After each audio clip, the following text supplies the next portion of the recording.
Friends, today's video is in continuation with the previous one. In the previous video, I had dealt with the 6th, 7th and 8th stanza of Robert Browning's poem, The Last Ride Together. So in today's video, I'll be dealing with the 9th and the last 10th stanza of the poem. So here's the 9th one.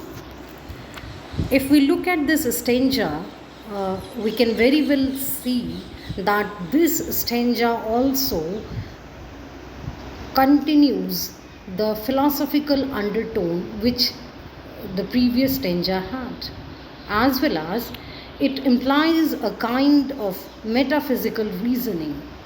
So let's have the paragraph first. Who knows what's fit for us? Had fate proposed bliss here, should sublimate my being. Had I signed the bond, still one must lead some life beyond. Have a bliss to die with, dim destroyed. Now these lines are full of, you can say, great philosophical truth, and that is, achieving everything in this life would leave nothing for the next life. Now this is the greatest truth. See, what makes us live, it is always the, you can say, our desire to achieve something. We set our goals, and all through our lives we are trying to achieve them, and in this process we lead our lives. So just imagine about a situation when you have nothing else to do, when you have nothing else to achieve. The life will be very difficult to lead. So that's what the poet is saying. He says there is no such parameter of which may tell you what is the best for us. It is our imagination which makes us believe what is best for us. He says, it is very difficult to know what is best for men, but it is equally, you can say, difficult to lead life without having any notion of best. He says, if my fate would have allowed the bliss, that means the company of his beloved, for him it is his greatest desire. So had that wish been fulfilled here in this world, he would have nothing to, you can say, desire for the next life. And for him, this is something which will make him just make the life very boring for him, we can say.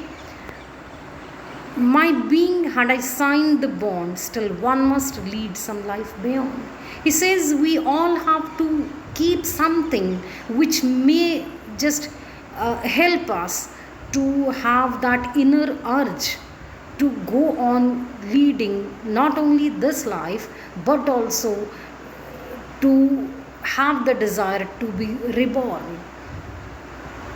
It is, I think you must have also heard people saying these things, that those people whose desires are unfulfilled in this life, they are reborn, and they even in the next life they try to fulfill those suppressed desires which remain somehow hidden in their subconscious. I think nowadays people are researching even on these things, but here Browning has already, you can say, given you a sort of insight into such a notion.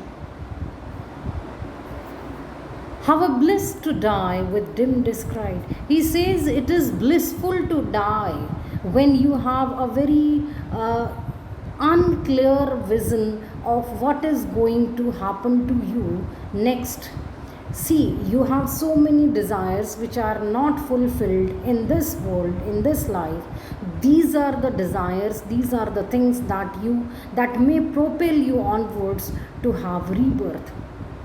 And in Christian mythology, not only in Christian mythology, but in most of the, you can say, religions, there is the concept of rebirth. So that is what the poet is emphasizing here also. He wants to say, if we have something to dream about, something unfulfilled, that will force us to be reborn. This foot once planted on the goal, this glory garland around my soul, could I describe such? He says, if I could have achieved everything in this world, if I could have been able to win my lady love, there would not have been anything for me to achieve in the next world. So could I describe such? In such a situation, perhaps my vision would not have been like this. Try and test. He says, the readers, they themselves, or the listeners, they themselves can just test themselves on this parameter. And naturally, if we have something to fulfill, then only we try to achieve that. If there is nothing else to be achieved, what will be the reason for our life force? We'll just, you can say, be bereaved of our life force. I sink back, shuddering from the quest. Earth being so good, would heaven seem best? He says, the narrator says, when I try to think about these things, I simply shudder. Because it's an unending quest. And I don't feel the urge to probe further into this matter. Because he says, earth being so good, he says, here I am in the company of my beloved. So earth is appearing so good to me. Would heaven seem best? If earth is so good to me, will heaven be also good for me? See, when I have achieved my highest goal here in earth, what else is there for the heaven to offer me? Now heaven and she are beyond this right, and I am happy to lead this life. Perhaps he is just convincing himself that he could not get the company of his beloved forever in this life, so that he may be able to be reborn. He says, now I am aware that heaven and my beloved both are beyond my reach, and at present the company of my beloved is forcing me to just divert my attention from such questions. So throughout the stanza, the poet has just highlighted a very great philosophical truth, and that is, it is the unfulfilled one, it is the suppressed one which propels us onwards in our lives, and throughout our lives we are busy, we are trying to achieve that goal, and in this simple process our life ends. Now proceeding towards the last stanza, here the poet sort of summarizes or sums up the whole thing. And yet she has not spoke so long. What if heaven be that fair and strong? At life's best, with our eyes upturned, whither life's flower is first discerned, we, fixed so, ever should so abide. He says, my beloved has not spoken a single word since the beginning of the writing. Just look, he himself is, you can say, meditating on all those things, on all those, you can say, ideas or thoughts which we discussed in the previous stanzas. There was no involvement of the beloved. So he says that now he is just becoming aware of this thing. He says, my beloved has not spoken any word since we started the journey. He says, what if heaven be that fair and strong?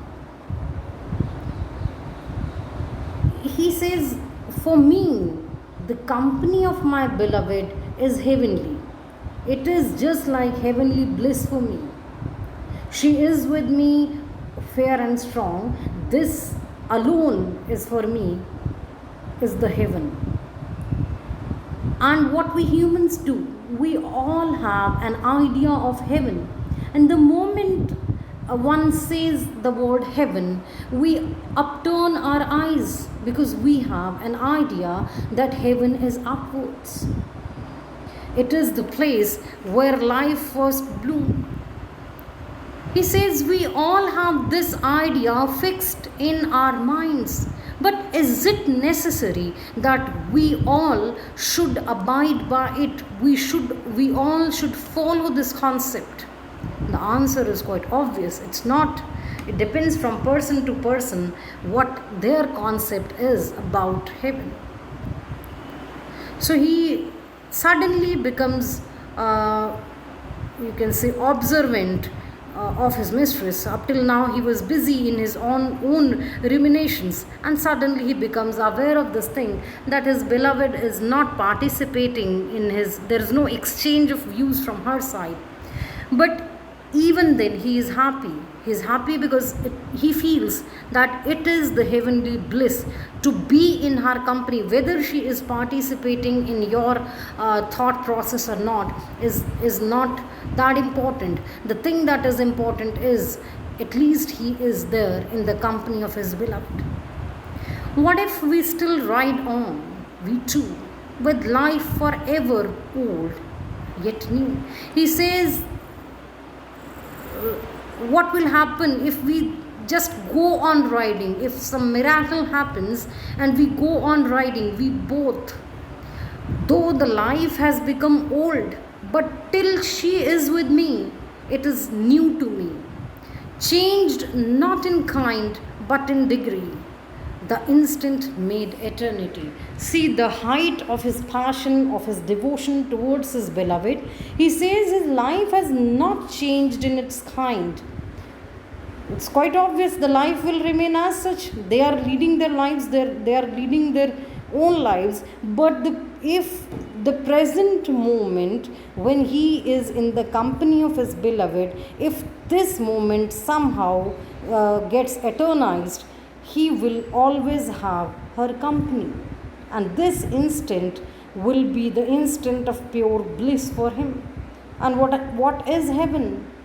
The only thing that people have in their minds about heaven is that it's a place of pure bliss. So he is enjoying that state of bliss here on earth by being in the company of his beloved. And heaven just prove that I and she ride together, forever ride. He says, I simply want to have this proof from heaven that my riding in the company of my beloved is the state of bliss for me. He says, perhaps God has given me this chance. Perhaps he wants to make this moment eternal, that I am in the company of my beloved and I am enjoying his company very much. And in this way, this is the only thing that is important for me. Nothing else is there. He simply wants to say that heaven, achieving heaven or being in heaven is not that important for him as is the company of his beloved. And today, when he is in the company of his beloved, nothing else matters to him. So with this, the whole poem ends. I hope you might have followed the stanzas. Go through each and every video carefully, and still if you have any problem, just WhatsApp me regarding that, because students, very soon you will be having assignment 2 from this poem.